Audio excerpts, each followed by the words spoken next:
Hola, ¿cómo están amigos? Un saludo muy atento desde acá, desde América Latina, desde Quito, Ecuador.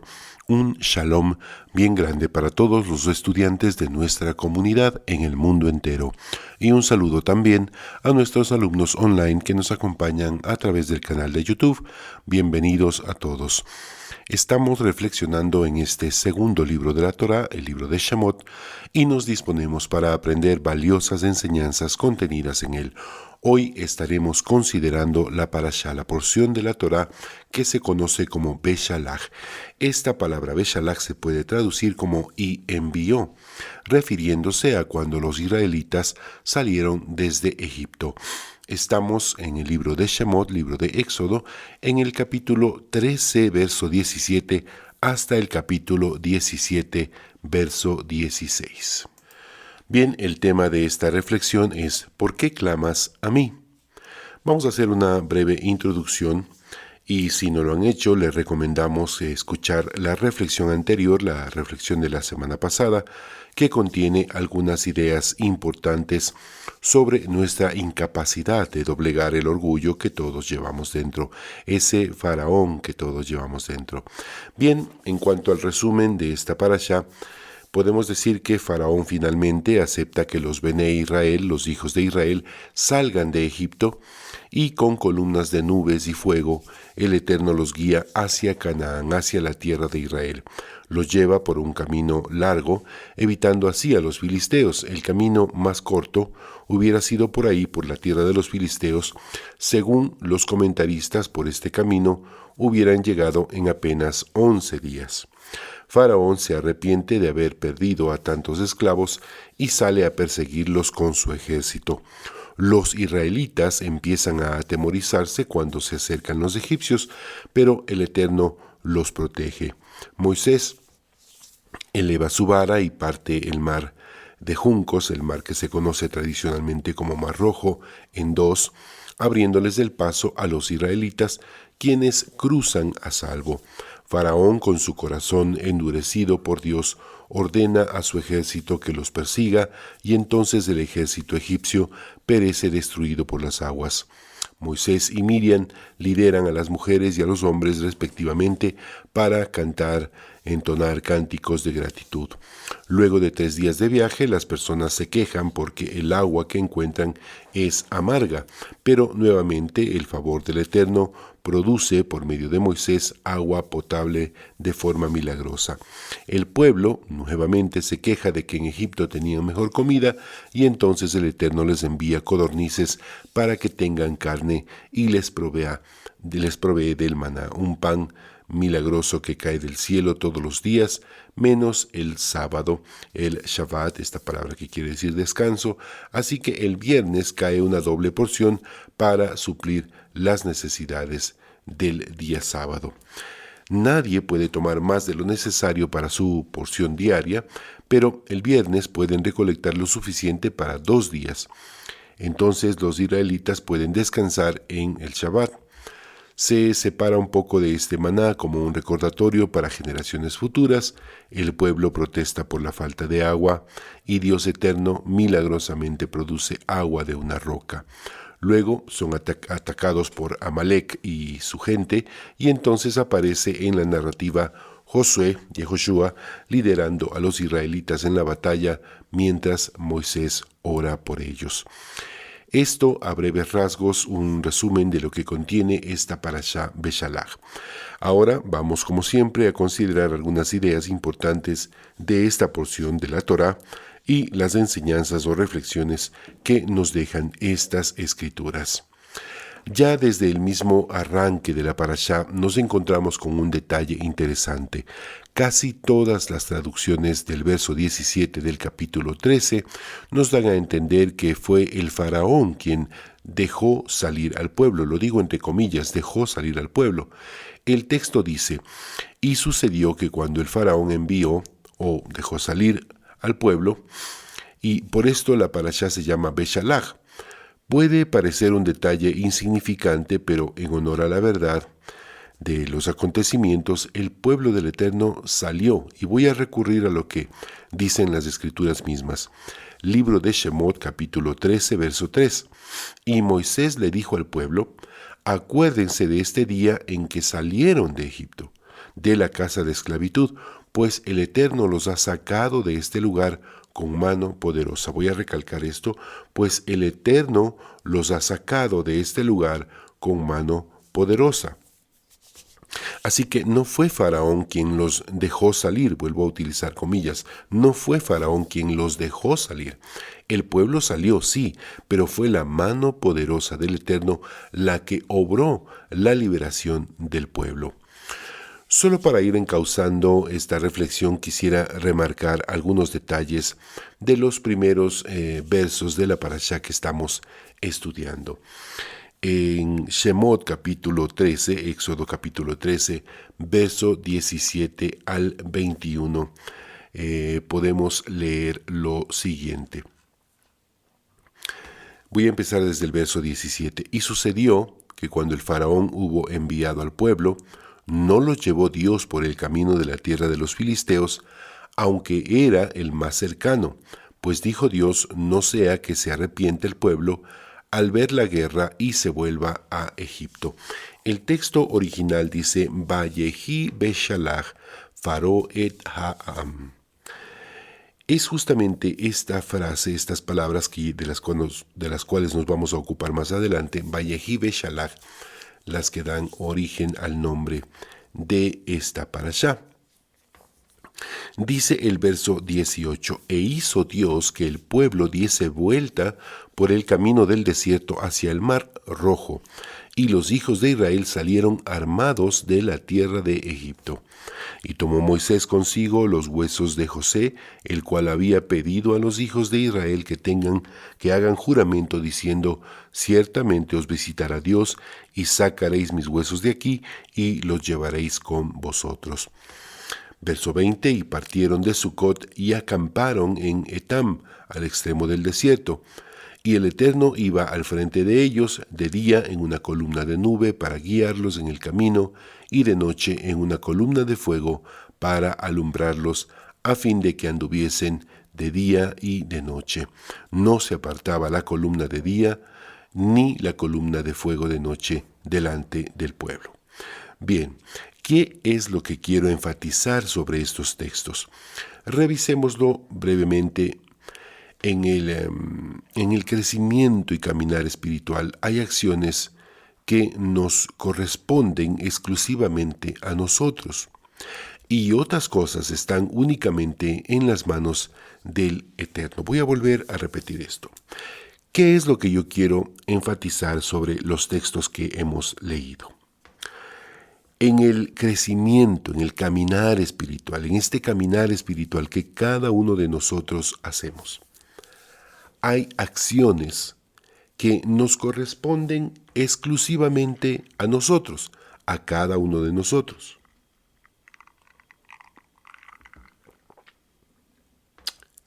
Y hay otras cosas que están únicamente en las manos del Eterno. En palabras simples, hay cosas que hace el Eterno y hay cosas que debemos hacer nosotros. Es muy común en el imaginario religioso pensar que, entre comillas, todo lo hace Dios. Y sí, por supuesto, todo lo provoca Dios eterno, pero analicemos el texto del capítulo 13, verso 3. Vayamos desde el verso 1. Verso 1 dice: y habló el Eterno a Moisés.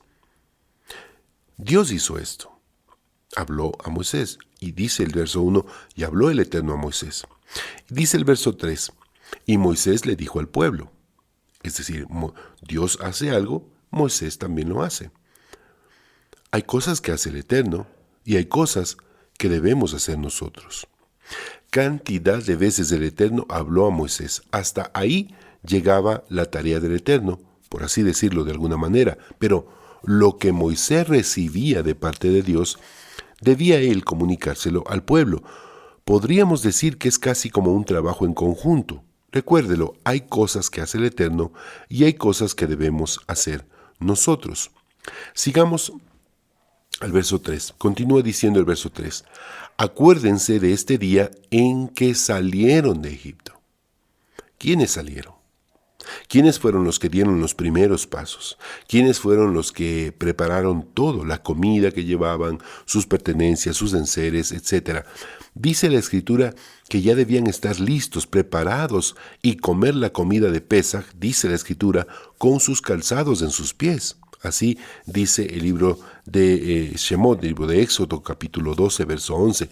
Leo dice, de esta manera la comerán, puestos sus vestidos, las sandalias en sus pies y el bastón en su mano, lo comerán apresuradamente. ¿Quiénes hicieron esto? ¿Quiénes fueron los que dieron estos primeros pasos? ¿Quiénes fueron los que se prepararon, se alistaron? El pueblo. El Eterno les otorgó la libertad, envió las señales, doblegó el corazón del faraón y de todo Egipto, y hasta ahí. Lo que el Eterno tenía que hacer, lo hizo. Pero mira lo que dice el texto.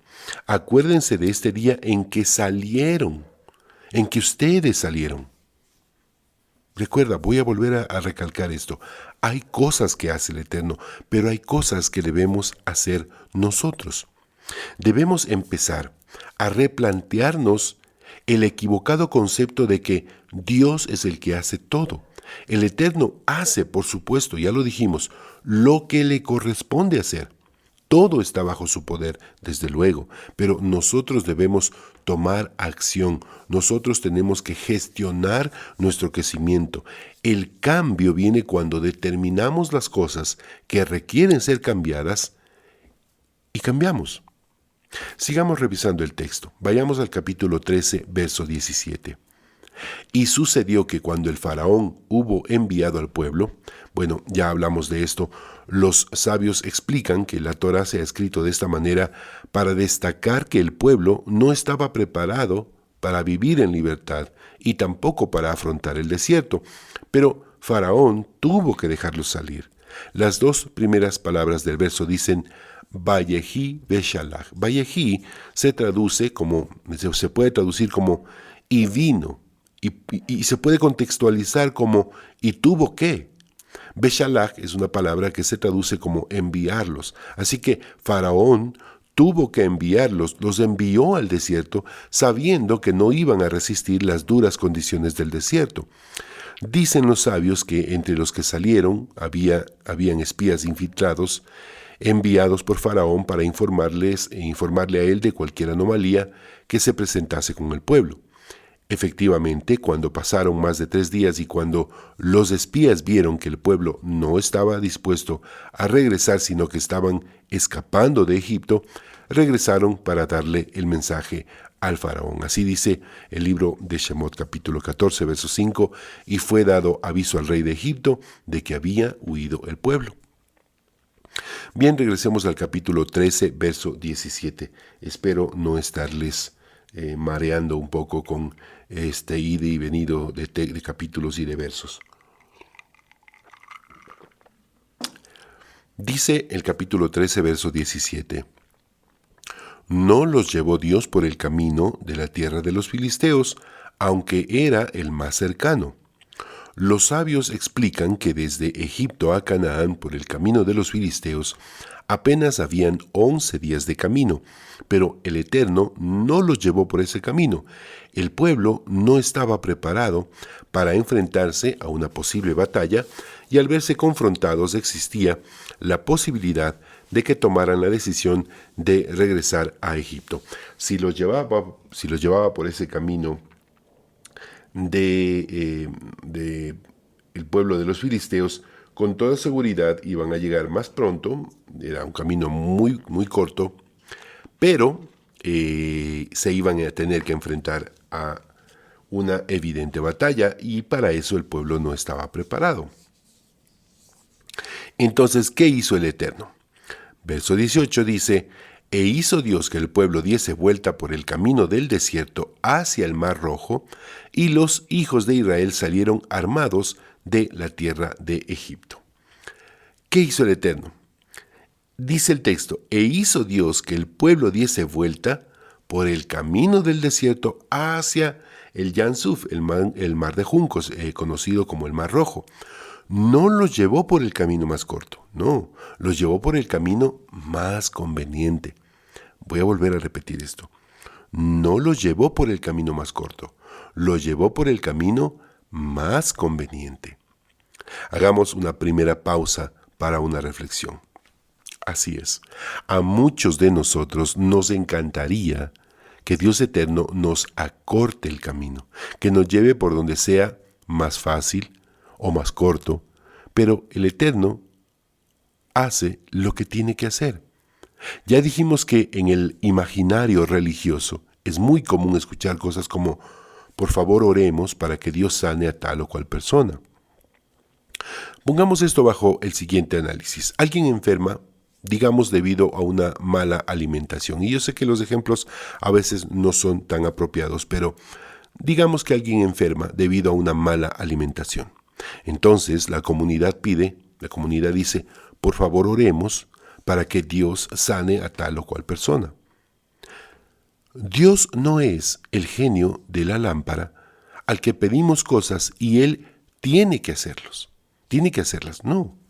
Y este concepto es muy equivocado y además es peligroso, ya que si no las hace, entonces muchos cuestionan el poder de Dios, o su amor, o su misericordia, o incluso su existencia. Muchas personas dicen, ¿por qué Dios no hizo tal cosa si le pedimos con tanta fe? Y es justamente por este pensamiento que tenemos de que Dios tiene la obligación o tiene que hacer algo. Generalmente nuestras oraciones deben ser enfocadas en si es la voluntad de Dios. Entonces Él lo va a hacer, pero no es que Dios es el genio de una lámpara que obligatoriamente tiene que hacer cosas. El Eterno ha provisto normas de alimentación. Estamos en este ejemplo en el que decimos, si alguien enferma debido a una mala alimentación, y entonces la comunidad dice, por favor oremos para que Dios sane a tal o cual persona, el Eterno ha provisto normas de alimentación, tanto para judíos como para no ágidas. Si alguien enferma debido a sus malos comportamientos alimenticios, debido a que come alimentos que están explícitamente prohibidos y que están escritos y que están puestos en las Escrituras, ¿cómo podríamos esperar que simplemente venga el genio de la lámpara, lo cure y ya? Y una vez restaurada la salud de esta persona regrese nuevamente a sus malos hábitos de alimentación. No, hermanos, amigos, familia. Hay cosas que hace el Eterno y hay cosas que debemos hacer nosotros. El Eterno ha provisto las normas de alimentación. Nos corresponde a nosotros vivir bajo esas normas de alimentación. Volvamos al verso 18. El verso 18 dice, y los hijos de Israel salieron armados de la tierra de Egipto. Quizás es buena idea ser precavidos, hacer provisión para los imprevistos. Y esta es la parte que nos corresponde a nosotros. Los hombres de Israel salieron con espadas en sus manos. La posibilidad de un enfrentamiento con otros pueblos durante su travesía por el desierto era muy real, era evidente. El Eterno los liberó de la esclavitud, pero ahora ellos debían estar preparados, hacer previsión, ser precavidos, estar listos para mantener esa libertad. Y si para eso tenían que utilizar sus espadas, así lo iban a hacer. Hay una interesante aplicación a esto.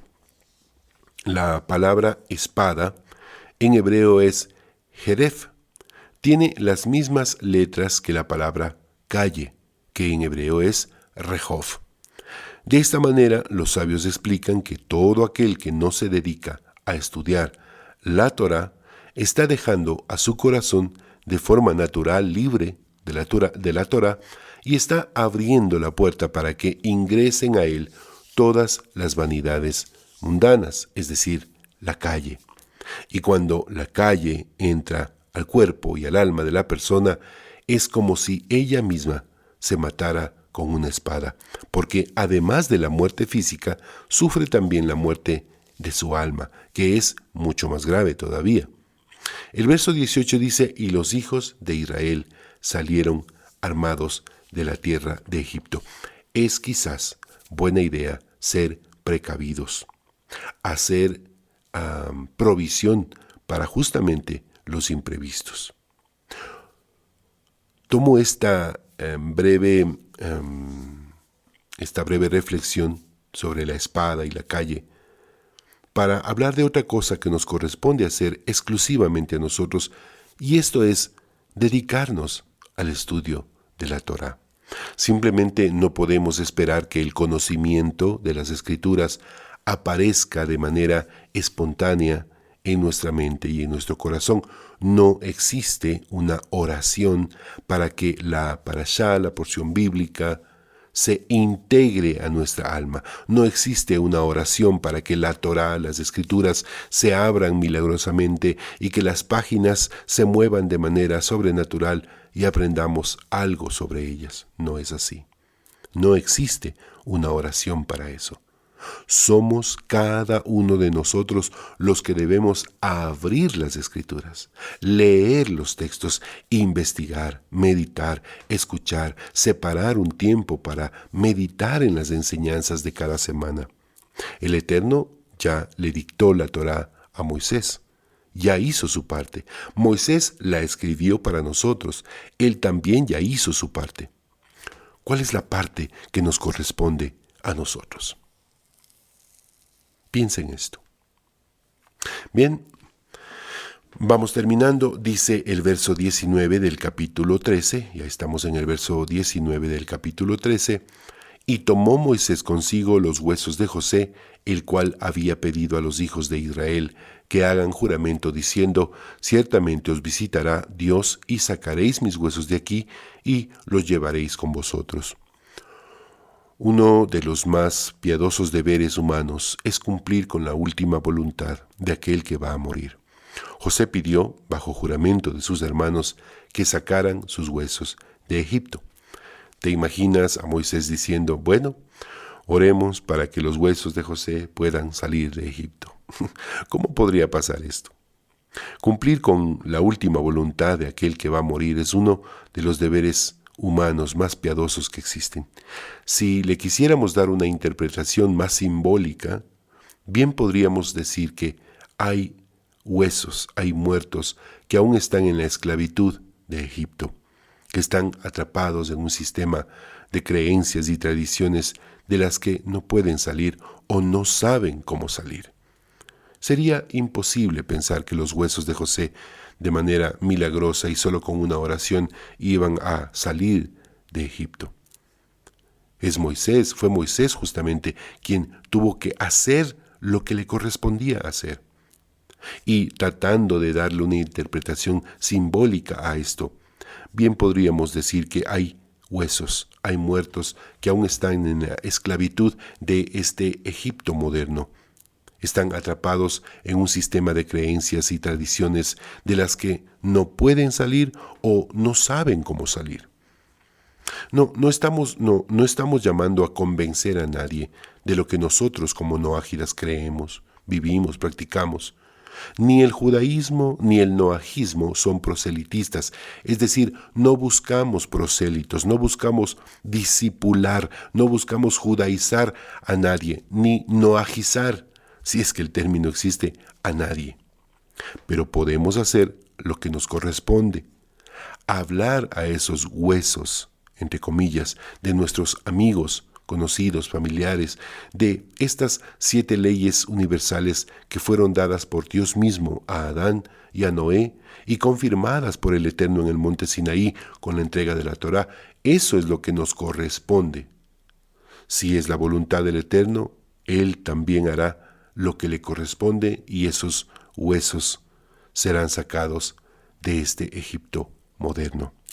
Recuerda, hay cosas que hace el Eterno, pero hay cosas que nos corresponde hacer a nosotros. Terminemos leyendo el capítulo 14, el verso 15. Shemot capítulo 14, verso 15 dice, y dijo el Eterno a Moisés, ¿por qué clamas a mí? Diles a los hijos de Israel que avancen. El corazón de Faraón no se ablandó nunca. Una vez que recibió los avisos de los espías de que el pueblo hebreo no iba a regresar, se propuso destruirlos ahí en el desierto. Al ver que estaban atrapados frente al mar de juncos, Pensó que su victoria estaba consumada. Los israelitas tenían el mar de frente a ellos y al faraón y a sus 600 carros a sus espaldas. Aparentemente no hay escapatoria. ¿Qué es lo que hace Moisés? ¿Qué es lo que hace el pueblo? Claman a Dios, levantan su voz con pánico y desesperación. Y dicen, hubiera sido mejor quedarnos a servir en Egipto que morir en este desierto. Así es, querido hermano, amigo, familia. Hay quienes no están listos para salir de Egipto. Déjame repetir esto. Hay quienes no están listos para salir de Egipto. Prefieren servir como esclavos del sistema de tradiciones y creencias falsas, a tal punto que están dispuestos incluso a defender tal sistema. Pero Faraón no tiene intenciones de regresar al pueblo a Egipto. Él va a destruirlos. Eso es lo que él prometió a su gente.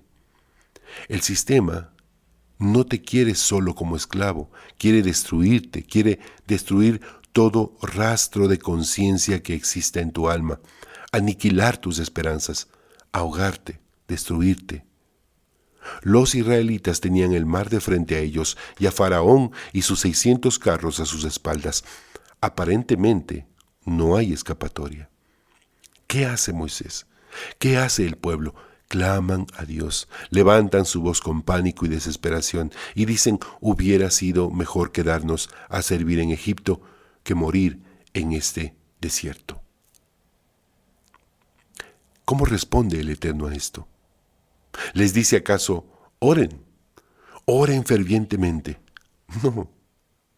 Dice el libro de Shemot capítulo 14, verso 15, y dijo el Eterno a Moisés, ¿por qué clamas a mí? ¿Por qué gritan? ¿Por qué se desesperan? ¿Por qué dudan? ¿Por qué no confían? Dicen los sabios que desde la misma creación fue preparado el momento en el que el mar de juncos, el mar rojo, debía abrirse para dejar pasar al pueblo de Israel. Hay cosas que hace el Eterno. ¿Cómo responde el Eterno? Shemot capítulo 14, verso 15. Vuelve a leerlo conmigo. Y dijo el Eterno a Moisés, ¿por qué clamas a mí? Diles a los hijos de Israel que avancen. Diles a los hijos de Israel que avancen, que entren al mar, que se mojen la ropa, que marchen, que avancen, no se detengan. El cielo no nos debe nada. Ya todo ha sido provisto. Somos nosotros los que debemos cumplir, es decir, vivir de acuerdo con los Sheva Mitzvot, con los 7 preceptos universales. Eso es lo que nos corresponde a nosotros, empezar a cumplir, a vivir de acuerdo con estos 7 preceptos. ¿Qué es lo que nos corresponde a nosotros? Estudiar y meditar las enseñanzas fundamentadas en la bendita Torá. ¿Qué es lo que nos corresponde a nosotros? Hacer los cambios significativos en nuestra manera de pensar, de hablar, de sentir, de actuar. Eso es lo que nos corresponde a nosotros. No existe el genio de la lámpara que debe hacer todo. Recuerda esto y no lo olvides nunca más. Hay cosas que hace el Eterno y hay cosas que debemos hacer nosotros. Que así sea. Muchas gracias por acompañarnos cada semana en el estudio de estas preciosas enseñanzas. Vivamos con entusiasmo cada día, haciendo algo para que el mundo en el que vivimos sea mejor, sabiendo que el Eterno nuestro Dios, el dador de la Torá, el que nos ha dado los 7 preceptos de vida, quiere transformar lo que pensamos, lo que sentimos, lo que hablamos y lo que hacemos. Comparte este video con tus amigos y familiares y permite que más y más personas sean instruidos a través de las enseñanzas de la Torá. Nos vemos la próxima semana, Bezrat Hashem, si el Eterno así lo permite, con una nueva reflexión de la parashá semanal. Hasta entonces, Shalom, Shalom.